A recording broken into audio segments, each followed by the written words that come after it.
और उसका 456 मार्क्स आया था 10th के एग्जाम में। बच्चे ऐसे ही घूम रहे हैं।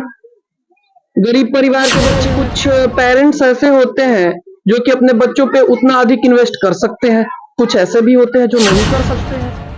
हीन भावना से देखा जाता है। इस बात को हम लोग कतई मना नहीं कर सकते हैं कि हीन भावना से लोगों को देखा जाता है। आप चले जाएं मार्केट में, देख के ही लोगों के बातचीत को देख के ये समझ में आ जाता है कि कुछ भी बात करें ना करें, वो बात में ये जरूर ही बोल देंगे कि गंवार है। शिक्षा की खोज में हम शहर की तरफ भागते हैं, पटना, मुंबई या शहरों में जाते हैं, लेकिन इसी बीच शिक्षा को क्षेत्र में, ग्रामीण क्षेत्रों में भी अच्छी शिक्षा उपलब्ध होती है। अगर जानकारी न हो तो आपको बता दें कि इस वक्त मौजूद है जीरादेई में। और जब मेरे फादर और सिस्टर ने इन चीजों को देखा तो उन्हें लगा कि हम लोग भी मार्केट से हैं, तो हम लोग समझ रहे हैं कि वहां पे कैसे कोई सरवाइव कर पाएगा। और उस सर्वाइवल के लिए सबसे जरूरी चीज है कन्वर्सेशन। आप यहाँ से कभी भी बड़ा इमारत तभी बना सकते हैं जब बेस मजबूत हो। वो बेस बनाने का गारंटी मेरा है। और अगर आगे अच्छा प्लेटफॉर्म पेरेंट्स उस बच्चे को देते हैं तो वो निश्चित ही तौर पे बहुत अच्छा ग्रो करेगा। अभी वो इंटरमीडिएट में है, 400 प्लस मार्क्स उसका यहाँ भी आएगा, इसका गारंटी हम लेते हैं क्योंकि हमने वो बेस प्रदान किया हुआ है। देखिए, तो ये चीजें अच्छी नहीं लगती हैं। हम लोग एक डेमोक्रेटिक देश में रहते हैं, आप किसी को इस तरह से नहीं बोल सकते हैं, ठीक है। इन चीजों को जब उन्होंने देखा तो उन्हें लगा कि यहाँ पे कोई ऐसा व्यवस्था होना चाहिए, जरूर ही होना चाहिए, जिसमें बच्चों को ये बताया जा सके कि किसी से कैसे बात करते हैं, कहीं पे कैसे रहते हैं। हमारे बॉडी लैंग्वेज से ये झलकना चाहिए कि हम कहाँ से आ रहे हैं, हम किस जगह को प्रोजेक्ट कर रहे हैं। तो बॉडी लैंग्वेज से झलकना चाहिए, ये सारी चीजें सबको पता चलनी चाहिए।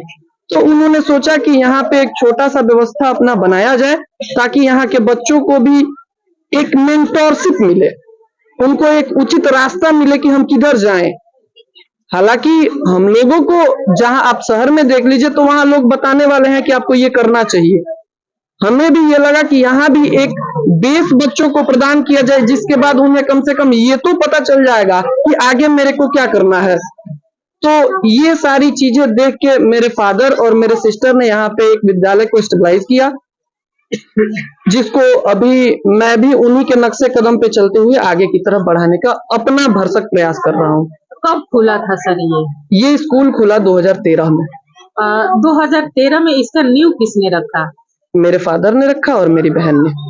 अब स्टार्टिंग में जब हम लोगों ने जब अपना एस्टेब्लिशमेंट नया था तो हर चीजों को तो एडवर्टीजमेंट का जरूरत होता ही होता है। तो हम लोग भी गांव में घूमना स्टार्ट किए। हम लोग गांव से मिले, लोगों से मिले, वहां की महिलाओं से मिले, बात किए। तो हमें ये लगा कि देखिए, पैसा सेकेंडरी चीज है कब, जब आप शिक्षित है तब, नहीं तो पैसा प्राइमरी है, ये मानना पड़ेगा। और ये पैसा आएगा कैसे? तो हम लोगों ने सबसे पहले लोगों को ये समझाना शुरू किया कि देखिए, आप जो भी इन्वेस्टमेंट कर रहे हैं, जैसा भी इन्वेस्टमेंट कर रहे हैं, अगर आप उस इन्वेस्टमेंट को अपने बच्चों पर करते हैं तो आपके बच्चे का फ्यूचर सिक्योर होगा। और ये बहुत ही इसेंशियल है आज के युग में, आज के इरा में सर्वाइवल के लिए सबसे जरूरी चीज है शिक्षा। आप कहीं भी जा सकते हैं, आप कहीं भी कुछ भी कर सकते हैं, लेकिन आपको वो रिस्पेक्ट तभी मिलेगा जब आप शिक्षित होंगे। और यही सारी वो बेसिक चीजें हैं जिनको देखकर हम लोग यहाँ पे मेहनत कर रहे हैं, बच्चों को भी प्रोवाइड करवा रहे हैं वो सारी चीजें जो उनको एक अच्छे फ्यूचर की तरफ ले जाएंगी। किस क्लास से किस क्लास तक? मेरा विद्यालय नर्सरी से 5th क्लास तक है। एडमिशन जैसे अभी सेशन चालू हो रहा है, लोग एडमिशन करा रहे हैं बच्चों का, तो उसमें कुछ ऑफर है सर? हाँ, चूंकि हम लोग का विद्यालय स्टार्ट हुआ तो हम लोगों ने इसका ओपनिंग किया 27 जनवरी को। तो हमारे विद्यालय में 27 जनवरी से लेके नया सेशन अर्थात 1 अप्रैल तक हम लोग एडमिशन फी पे 50% डिस्काउंट दिए हुए हैं। ये हमेशा हर साल होता है। हर साल? जी, हर साल 50%? हर साल 50%? हर साल 50%। और भी व्यवस्थाएं हैं, जैसे कोई अत्यंत ही गरीब परिवार से बिलोंग करता है तो उन बच्चों को हम फ्री में शिक्षा भी मुहैया करवाते हैं और एडमिशन भी फ्री में करते हैं। इस ग्रामीण क्षेत्र है, यहाँ के जनता के लिए, लोगों से क्या कहेंगे आप? देखिए, ग्रामीण क्षेत्र है, लोग मूर्ख कहीं के नहीं है। ठीक है, लोगों को ये बात बेहतर से एकदम बहुत अच्छे से समझ जाना चाहिए कि उनका जो वो अभी जो कर रहे हैं, सारे लोग तो अच्छे काम नहीं कर रहे हैं। सारे लोग के पास तो ये मतलब रोजगार का बहुत अच्छा माध्यम नहीं है, लेकिन अगर वो चाहते हैं कि उनका आगे का फ्यूचर सिक्योर हो तो अपने बच्चों को जरूर ही विद्यालय में भेजें, जरूर ही अच्छा शिक्षा ग्रहण करवाएं, ताकि आगे चल के जो आज वो दिक्कत झेल रहे हैं फ्यूचर में उनको ना झेलना पड़े। चलिए सर, मतलब आप एक युवा हैं और सरकार भी हमारी इस चीज को बढ़ावा देती है और आप अपना समय रोज अप डाउन करते हैं और ग्रामीण क्षेत्र में करते हैं। लोग शहर भेजते हैं, गाड़ी भाड़ा लगाते हैं, धक्का मुक्का खाना पड़ता है, समय लगता है, उन चीजों पे कुछ क्या कहना होगा? देखिए, दो बातें हैं। पहली बात तो ये कि लोगों को ये जानना चाहिए कि हमारे आसपास में कोई बेहतर ऑप्शन अवेलेबल है कि नहीं।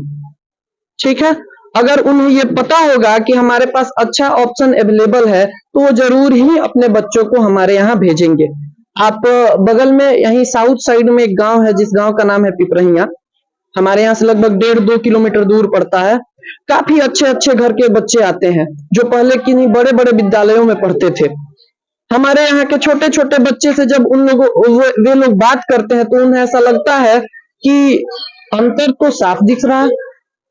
हमारे यहाँ हम अपने बच्चों में को थाउजेंड्स में फी पे करते हैं और यहाँ हंड्रेड्स में फी पे हो रहा है। उनको ये अंतर साफ साफ दिखता है, तो वो आते हैं हमारे पास और हमसे बात करते हैं। हमसे बात करने के बाद अगर उन्हें सेटिस्फैक्शन होता है तो बेशक ही वो अपने बच्चे को हमारे पास भेजते हैं और हम लोग भी उनको निराश नहीं करते हैं। और इससे इससे ये होता है, इससे जैसे कि आप देख लीजिए, फिलहाल हाल ही में लास्ट ईयर हमारे विद्यालय की एक बच्ची ने सैनिक स्कूल का एग्जाम निकाला।